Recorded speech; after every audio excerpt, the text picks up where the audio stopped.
Nimehudhuria misiba mingi sana. Miezi michache iliyopita nilihudhuria msiba wa mzee wetu aliyekuwa na zaidi ya miaka 100.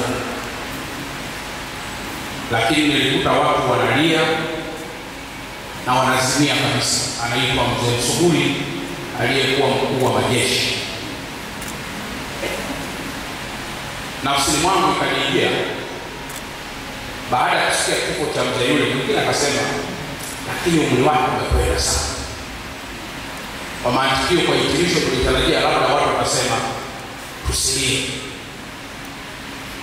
Lakini pia nilihudhuria misiba mingine ya watu waliowahi kuwa majambazi ambao wamekufa kwa kupigwa risasi, kuchoma moto na watu wenye hasira kali. Lakini bado kwenye msiba ule kuna watu wanalia,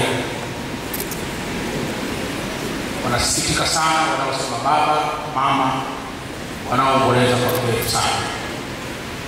Lakini pia nilihudhuria misiba ya mtoto mwenye siku moja ambaye unaweza kibinadamu ukasema anyway, kwa kuwa alikuwa hata baba hajaonekana vizuri katika ulimwengu, lakini unamkuta baba analia na mama analia. Lakini ukisikiza mahubiri ya wachungaji wetu na maneno ya Mungu mengi kwa nyakati nyingi yanasisitiza msilie. Lakini leo baba askofu umenijibia swali kubwa sana. Nilikuwa najiuliza, kama Mungu ameumba machozi, ni wakati gani yatatoka? Kama watu wa dini wanahubiri tusilie. Lakini leo baba askofu umejibu swali moja kubwa sana, kwamba tulie, lakini tukiamini ipo siku tutafufuliwa. Kwa hiyo nami nihitimishe kwa maneno kwamba, kwanza, Mheshimiwa Rais wa Jamhuri ya Muungano wa Tanzania anatoa pole nyingi sana kwa familia.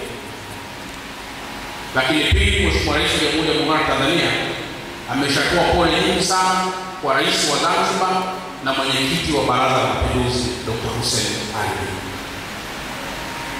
Na sisi sote tunaungana na msiba huu mkubwa. Mimi nimekuwa ni mtu wa karibu sana kwa kaka yangu Charles. Sasa nihitimishe kwa kusema, familia, tangu umri huu mliofikia mmekwisha aga watu wengi sana. Si kawaida sana, mara nyingi tunapoaga kwa tunadhani sisi sio wahusika. Lakini leo msiba umefika kwenye familia yetu.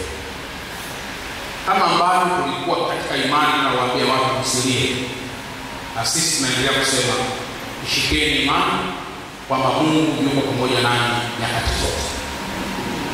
Baada ya kusema haya basi,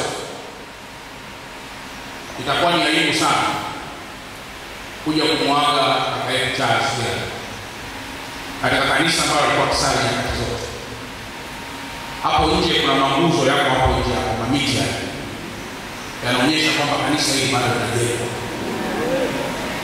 Hata kama tuna haraka sana kuweza kumsafirisha kaka yetu bila, mimi naomba tuache alama kanisani hapa.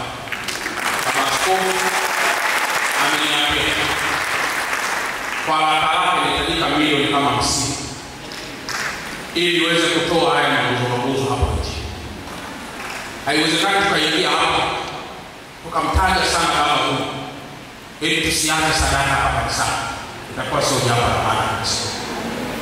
Bwana Yesu asifiwe.